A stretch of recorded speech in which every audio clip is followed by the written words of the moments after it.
Welcome to another episode of Chasing the Wind. I'm Pastor Mark, and it is a new year. And you know what? I just sang a song called Whiter Than Snow, but I'm going to tell you the wind is blowing pretty good here today in Western New York. So not only are we does God make us whiter than snow, but the Holy Spirit.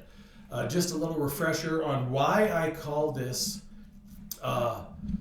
show Chasing the Wind, because go to Ecclesiastes when Solomon says it's like chasing after the wind. It's meaningless, it's useless, but that's not how I mean it. I'm doing a little play on that phrase.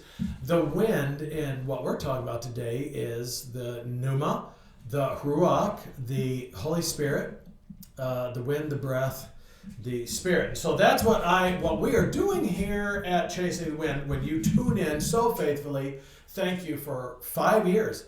Andrew, it's coming. This is my 5th year. I'm starting my 5th year of Chasing the Wind. Boy, am I tired. You should get it anyway, the Holy Spirit just keeps breathing new life into me. So just let's talk here. I'm going to see where this goes, because it could go in several directions. But dreams. Let's talk about dreams. And I think what I want to talk about first, the first kind of dream is dreams, like when you're sleeping and you have a dream. And this is very telling. I wish I was having visions, to be honest with you. And I do have visions sometimes. But Joel chapter 2, the day of the Lord. I will pour out my spirit on all people. Your sons and daughters will prophesy. Your old men will dream dreams, and your young men will see visions. Even on my servants, both men and women, I will pour out my spirit in those days. Okay? There's so many thoughts going through my mind today, folks, but we're going to just see where this one goes. But this morning was one of those mornings I woke, before I woke up, I woke up out of very deep sleep and remembered my dream. I don't always remember my dreams, but this was one that was so vivid, and it had several things going on, and I would have been wise to get up and write them all down, but it'll probably come to me later. But there was a couple things, and I'm not going to get into all the details of it, but I had this dream, and I woke up, and I'm kind of laying there in bed, kind of in this liminal space. It's not that, and it's not that. It's kind of like, wait, kind of foggy, trying to figure out what's going on. Do I get out of bed? Do I wait? Am I going to fall back to sleep? Was it a dream? What was going on? So I laid there. I chose to lay there for a little bit, and I said silently to the Lord, I said, what was that dream about that I remembered it this time? Because I do believe that God speaks to us through dreams sometimes. Sometimes it's pizza at 10, but sometimes I didn't have pizza at 10. Sometimes God does speak to us through it. And so, and I know they said, well, your dreams are the sum of what you watched, before you went to bed or whatever you looked on Instagram or Facebook. I get that. If that was the case, then I would have woke up hearing, my name is Jeff.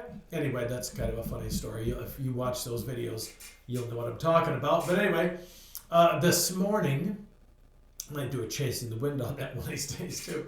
This morning, I woke up and it was, I'm like, Lord, what was this about? And sometimes he tells me right away, and sometimes he doesn't. But today was one of those days that he was saying, Mark, it's time to get rid of some stuff from the past. It's New Year's, right?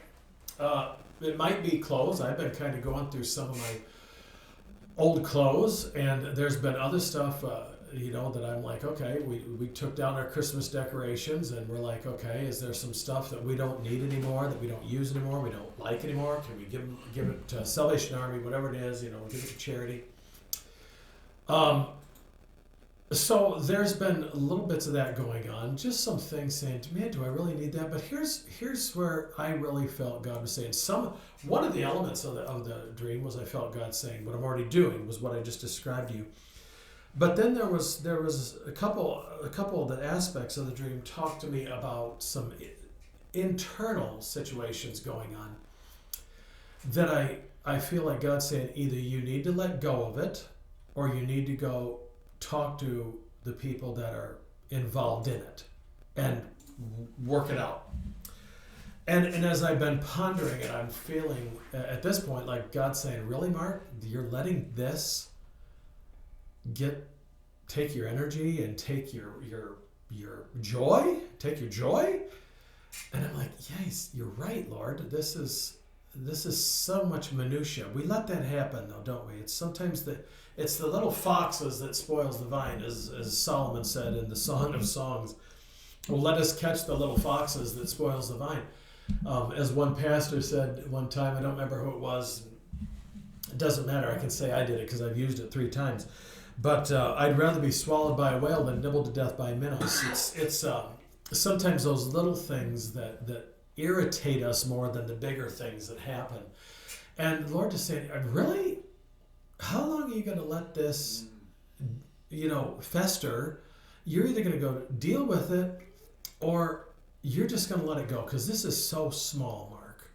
Let it go and move on, because it's just taking up too much of your joy, and therefore you're not able, it hinders you.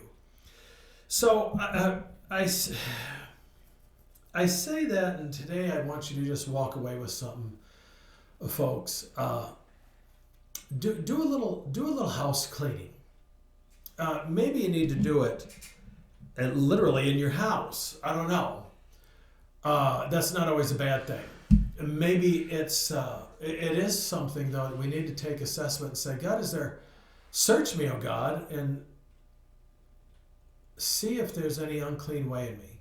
You say, well, Pastor Mark, you're upset about something. That's not sin in your life. Well, it's still troubling me and hindering me. And I want to go into this year. It's kind of funny. I got sick. Was sick for about 48 hours, and I asked the Lord to help me lose some weight, and He did, by the way. And we're not going to get into that, but I should have been more specific and said, "Can you help me do it another way than how it happened?" But I'll let you do the math, by the way. Anyway, it didn't hurt for me to shed a few pounds, to let go of some of that weight. If you think about it, it's like carrying a backpack with rocks in it. And we just carry the backpack, and we trudge along. And we say, wait a minute, why don't we take the backpack off, look inside there and say, is there stuff in here that I don't need to carry anymore? That it's just not worth it? Or that I say, this one I do need to work on. I need to go take care of it. What do I need to do here, Lord? And Lord may say, you need to go talk to that person, whatever the case is. And maybe that's what He'll do with me before it's all said and done. I don't know. At this point, I feel like He's just saying, just let it go. You're letting this thing rob you. And I got a lot of joy, and I'll share it with anybody, but I don't want anybody to rob it. I'm not going to let anybody steal it from me. So, I want you to be aware too, maybe the Lord's talking to you through your dreams, and you've been having some consistent dreams, and maybe you're writing them off, and maybe God's saying some things to you through other people. Sometimes God speaks to me through other people, and if you're hearing the same consistent message coming at you, maybe you need to say, God, what are you trying to tell me here? But, I want to go in, I want to pack light. And I want to travel light. Max Lucado wrote a book years ago called Traveling Light. And I always thought there's a couple ways you can look at that. Traveling light as in, this is light that helps us find our way to travel, but it's also going on the journey with a lighter load. And I know as I'm getting a little bit older, I don't like carrying heavy loads like I used to. I don't try taking 5 bags of groceries in each hand anymore. I I can make a couple trips. That's not an issue.